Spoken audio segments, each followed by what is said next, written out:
In the heart of Newbridge, a sprawling suburban enclave lined with manicured lawns and sleek townhouses, Theo Hartwell trudged through the front door, his backpack sagging under the weight of textbooks he barely understood. The late afternoon sunlight streamed through the floor-to-ceiling windows of the Hartwell estate, catching glimmers on the polished marble floors, but Theo barely noticed. His mind was elsewhere, tangled in the confusion of letters and numbers that seemed to shift and dance when he tried to read them. He could feel the weight of his father's expectations pressing down on him even before he entered the dining hall. His father, Jonathan Hartwell, a towering figure in both stature and reputation, sat at the head of the table reviewing documents with a sharp eye and an even sharper frown. The silverware clinked as he set down his fork, eyes narrowing as he glanced at Theo. "You've got your report card, I assume?" Jonathan's voice was low but carried an unmistakable edge, a mixture of disappointment and impatience.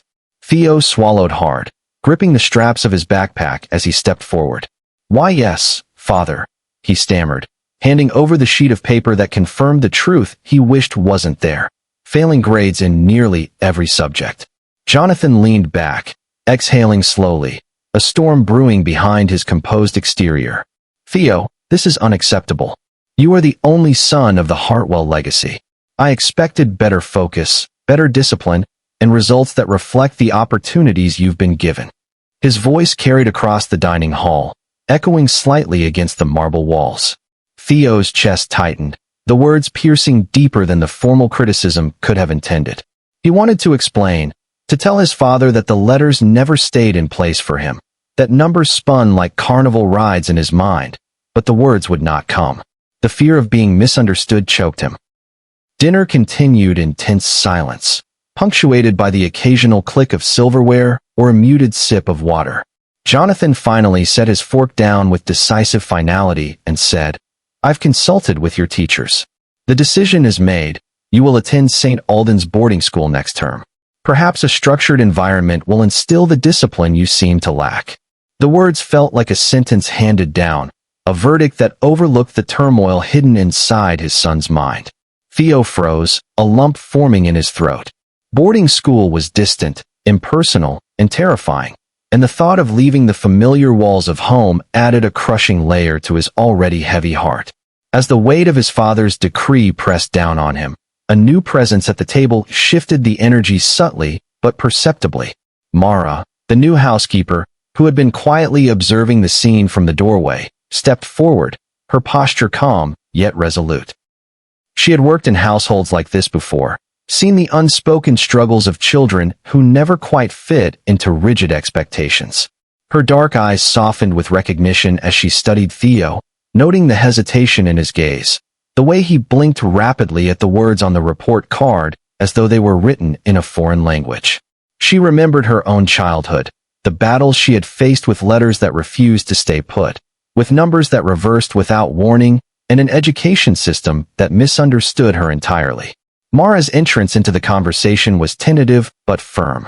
"Mr. Hartwell, if I may," she began, her voice steady, carrying an unexpected warmth. "Perhaps Theo isn't lacking focus or discipline. There might be another reason he struggles with reading and schoolwork. I've seen children like him before, and sometimes it's not a question of will, it's a question of how their brains process words and numbers." Jonathan's eyes flicked toward her, sharp with skepticism, but she continued, undeterred. "I understand you want him to succeed, and boarding school may help in some ways, but there are approaches that can uncover the real obstacles, approaches that have helped children with challenges similar to Theo's." Theo's attention shifted, hope stirring faintly in his chest. Mara's voice was different from the cold assessments he had endured all his life. It carried empathy, the rare understanding that someone truly sees the struggle without judgment. She crouched slightly to be at his eye level, speaking in a quieter, almost conspiratorial tone. "Theo, I know letters sometimes feel like they're moving on their own, and numbers can play tricks. I've been there myself. It's confusing and frustrating, and it doesn't mean you're not intelligent or capable." Theo's eyes widened, a spark of recognition and relief flickering. No one had ever said anything like this to him before. No teacher, no tutor, and certainly not his father. Mara's words felt like a lifeline thrown across a turbulent sea. Jonathan, still unconvinced, folded his arms. And what exactly are you suggesting, Mara?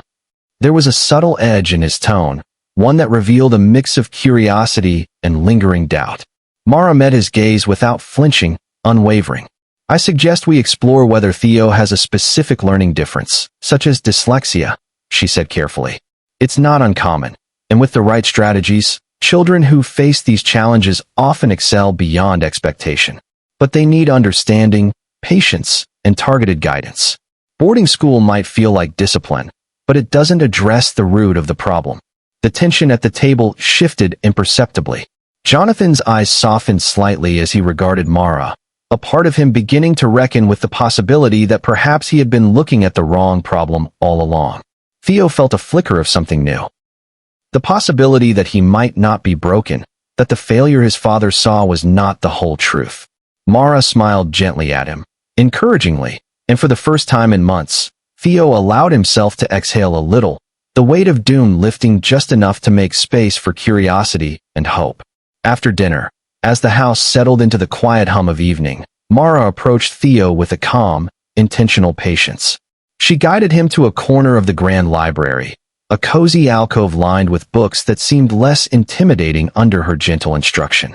"Theo, would you like to try something with me?" she asked. He nodded hesitantly. Mara produced a set of colored cards, each one containing letters and numbers arranged in ways that played to Theo's senses rather than fought them. They were simple exercises, but Mara's approach transformed the challenge into a game, turning frustration into discovery. She observed closely as he flipped and traced the letters, gently correcting when a form reversed itself in his mind. "See," Mara whispered encouragingly. "The letters aren't dancing wrong, they just have their own rhythm.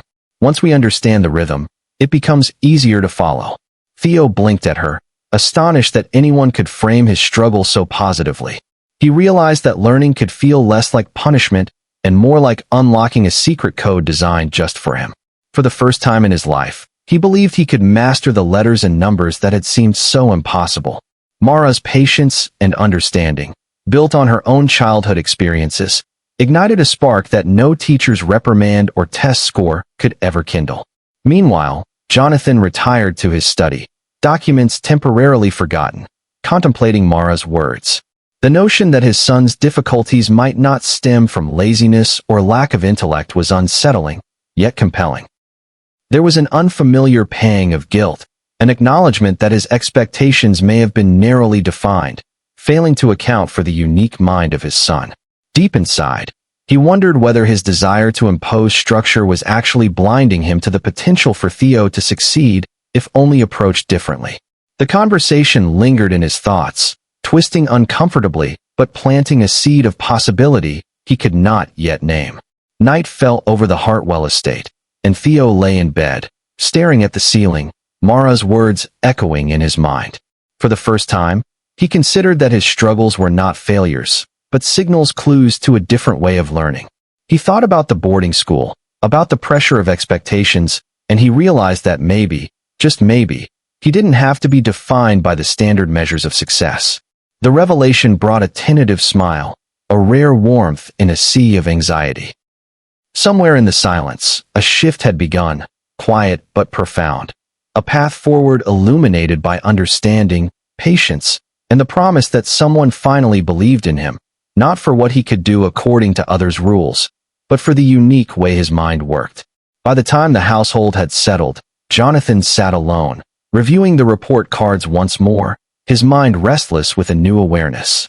The board meeting, the plans for St. Alden's, everything seemed to recede against the subtle but persistent truth Mara had planted, that children like Theo required more than discipline.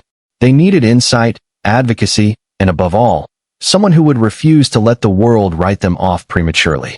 In that quiet, solitary moment, Jonathan Hartwell began to reconsider not only his approach to his son's education, but also the depth of connection he had neglected, realizing that his greatest investment might not be financial, but emotional, in nurturing the mind and heart of his child.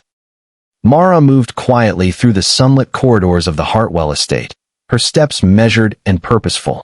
She carried a small stack of brightly colored workbooks, worn from years of careful use, each page annotated in her meticulous handwriting. These were not ordinary exercises. They were tools her mother had taught her, designed to unlock the potential of children whose minds worked differently.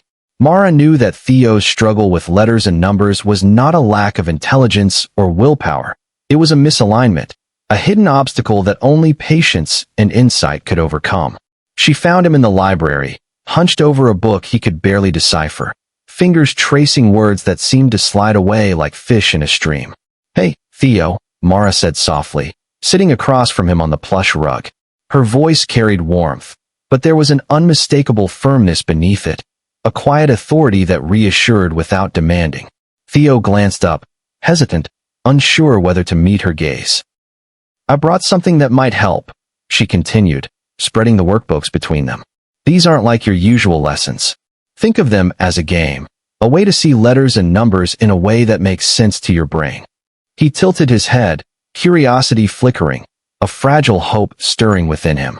The notion of schoolwork being playful, rather than punishing, was foreign yet oddly inviting.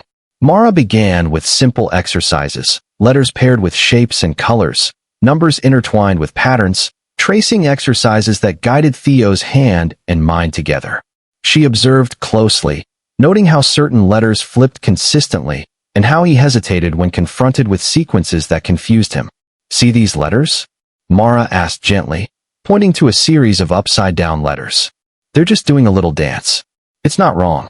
Your brain just needs a different rhythm to follow them." Theo blinked, and something clicked. For the first time, he didn't feel defeated by the page. He felt challenged, intrigued, and capable. Mara's words created a bridge between frustration and understanding, and he leaned in, determined to follow that bridge. As days turned into weeks, Mara's secret tutoring sessions became a sanctuary for Theo. While his father immersed himself in board meetings and financial forecasts, unaware of the intricate work happening behind the closed library doors, Theo and Mara explored phonics games, visualization techniques, and memory patterns. Mara patiently guided him through the exercises her mother had taught her, techniques passed down like precious heirlooms. They used songs to anchor letters, drew intricate maps of numbers, and turned reading into storytelling where the characters could twist and twirl without fear. Theo laughed for the first time in months as letters finally obeyed his mind rather than mocking it. One afternoon, as the golden light of early evening filtered through the windows, Theo's confidence blossomed enough to read aloud a passage he had previously stumbled over countless times. His voice wavered initially, but Mara's encouraging nod and gentle smile gave him courage. "That's it, Theo. You're getting it," she whispered. Her pride in his progress was palpable, but she tempered it with quiet caution. The work was delicate, demanding patience, and she knew that rushing or celebrating prematurely could undo the delicate progress they had nurtured. Theo beamed, a newfound sense of capability filling the space that fear and doubt had long occupied. Meanwhile, Mara noticed subtle changes in Theo's demeanor beyond academics. His shoulders, once slumped under invisible weight, now lifted with tentative pride. His eyes, previously clouded with anxiety, brightened with recognition of his own potential. Mara spoke openly about her own childhood, sharing the times she had been misunderstood, the frustration of being labeled slow or incapable. "I know how it feels," she admitted, voice soft but firm. "I know the world makes you feel like you're failing when you're just different. But different doesn't mean less. It means there's a key only you can turn." Theo listened, captivated, absorbing her story as a lifeline. Mara's impact, though subtle to an outsider, was profound. Each session was carefully crafted to strengthen both academic ability and emotional resilience. She introduced exercises that reinforced memory through storytelling, creative writing, and even music, all personalized to Theo's way of processing information. She celebrated small victories, every correct word and number, embedding a sense of accomplishment that had long eluded him. By transforming frustration into curiosity, she slowly dismantled the fear that had overshadowed his learning. As Theo's skills grew, so did his courage to face the world outside the library. Mara encouraged him to read aloud during family meals, a small but meaningful act of bravery. At first, his father, Jonathan, observed with skepticism, arms crossed, silently questioning the significance. Yet gradually, he began to notice the improvement in the clarity of pronunciation and the increasing ease with which Theo navigated pages that had previously caused despair. Mara watched silently from the sidelines, satisfied but ever vigilant, understanding that recognition alone was not enough. Consistency and support would cement the transformation. Tensions arose occasionally, especially when Jonathan, engrossed in financial crises, would inadvertently diminish Theo's achievements with well-meaning but misdirected criticism. Mara confronted him gently one evening after such an incident, urging him to reconsider the weight of his words. "Theo needs encouragement, not pressure," she said, voice steady and compassionate. "Every time he feels rushed or judged, he loses the progress we've fought to achieve. He's capable, but he needs to be understood first." Jonathan paused, absorbing her words, the first hints of paternal insight softening the rigidity that had governed his expectations. Mara's influence extended beyond the classroom exercises. She modeled patience, resilience, and empathy. She engaged Theo in conversations about self-worth, confidence, and the understanding that setbacks were not failures but opportunities to learn differently. Through storytelling, she instilled strategies to navigate his challenges, equipping him with tools to advocate for himself. Theo's nightly reflections became moments of self-recognition, where he acknowledged the progress he had made and the methods that worked for his mind. One late afternoon, as rain tapped gently against the windows, Mara suggested a new exercise, a reading challenge involving his favorite stories, transformed into interactive games where letters and numbers could dance freely. Theo tackled the pages with a grin, each sentence a small conquest, each paragraph a milestone. Mara's voice guided him, patient yet firm, offering corrective feedback interwoven with praise. Theo's confidence soared, translating into a newfound willingness to participate in class discussions and homework sessions he had previously avoided. The most transformative moment arrived unexpectedly. Theo read aloud a letter from his teacher at the specialized academy Mara had suggested, a place attuned to his learning style. His words flowed with ease, and Mara, standing nearby, allowed herself a quiet smile of triumph. She had unlocked a door not merely to literacy, but to self-belief. Theo's eyes sparkled with pride and gratitude, understanding that someone had seen him truly, had refused to accept superficial failure, and had instead guided him toward mastery. In the silent library, a bond forged from patience, empathy, and determination had reshaped not just Theo's academic path, but the very trajectory of his confidence and self-perception. Theo Hartwell walked through the grand entrance of Pacific Learning Academy, the sunlight bouncing off the glass facade, and the neatly trimmed hedges welcoming him like an unspoken promise. Unlike the intimidating hallways of his previous school, the academy exuded warmth, its classrooms filled with laughter, collaboration, and curiosity. Theo's steps were cautious at first, his past insecurities whispering reminders of failure, but Mara's guidance lingered in his mind. He remembered her words. Letters and numbers just needed their own rhythm. Here, he felt a rhythm he could follow, and it made all the difference. From the first day, Theo thrived. The teachers recognized his intelligence immediately and adapted lessons to his learning style. Tasks that had once seemed impossible became manageable challenges, each mastered exercise fueling his confidence. He discovered a love for literature, expressing his imagination through stories and essays that revealed a depth of understanding previously obscured by frustration. Mathematics, once a battlefield of reversing numbers and lost sequences, became a game of patterns and logic, a puzzle that delighted rather than intimidated him. The academy offered tools and accommodations, but the real transformation had begun with the belief Mara instilled, that Theo's mind was capable, unique, and deserving of patience and guidance. Meanwhile, Jonathan Hartwell observed the changes in his son with a mixture of awe and reflection. The boy who had once slouched under the weight of expectations now walked with purpose, engaged, and articulate. Jonathan realized how little he had understood the complexity of Theo's mind, how often he had mistaken struggle for laziness. Mara's intervention, her insight into dyslexia, and her patient guidance had reshaped not just Theo, but also the father. Jonathan made a conscious effort to adjust, joining parent workshops, learning strategies to support Theo, and spending time listening rather than dictating. Slowly, the bond between father and son strengthened, the earlier tension replaced with mutual respect and understanding. At home, Mara's role evolved too. Her success with Theo sparked a deep ambition. She had glimpsed the impact one person could have on a child's life and wanted to expand that influence. Enrolling in an online degree program for educational psychology, TGs to support children with learning differences. Her evenings were spent planning lessons, refining techniques, and researching ways to advocate for children like Theo on a broader scale. Every success Theo achieved became a testament to her own journey from struggling child to empowered mentor. Her dream, long deferred by circumstance, began to take tangible shape alongside Theo's triumphs. Back at the Hartwell estate, the family dynamic transformed. Jonathan's business trips were no longer a barrier to parental involvement. He adjusted schedules to be present, listening to Theo read aloud or discuss a challenging problem, offering encouragement instead of correction. The dinner table became a space of dialogue and shared victories, where laughter replaced tension. Mara, though not of the family by blood, became an integral presence, bridging understanding and empathy.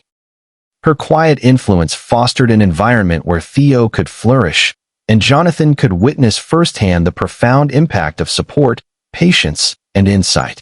Months passed, and Theo's growth was unmistakable. He excelled academically, developed new friendships, and embraced learning with enthusiasm that had once seemed impossible. Mara's approach had unlocked not just his ability to read and calculate, but his self-confidence, creativity, and resilience. Jonathan, humbled and grateful, saw that his son's success was not merely about grades. It was about the nurturing of potential that required awareness, compassion, and action. The academy, Mara's mentorship, and Jonathan's newfound support created a network that honored Theo's individuality and celebrated his achievements. In the quiet moments of reflection, Theo often thought of Mara, her unwavering belief in him, and the long hours of patient guidance. She had taught him more than reading or numbers. She had shown him that understanding and empathy could unlock doors no test or report card ever could. Jonathan, too, reflected on the lessons learned about parenting, patience, and the true nature of success.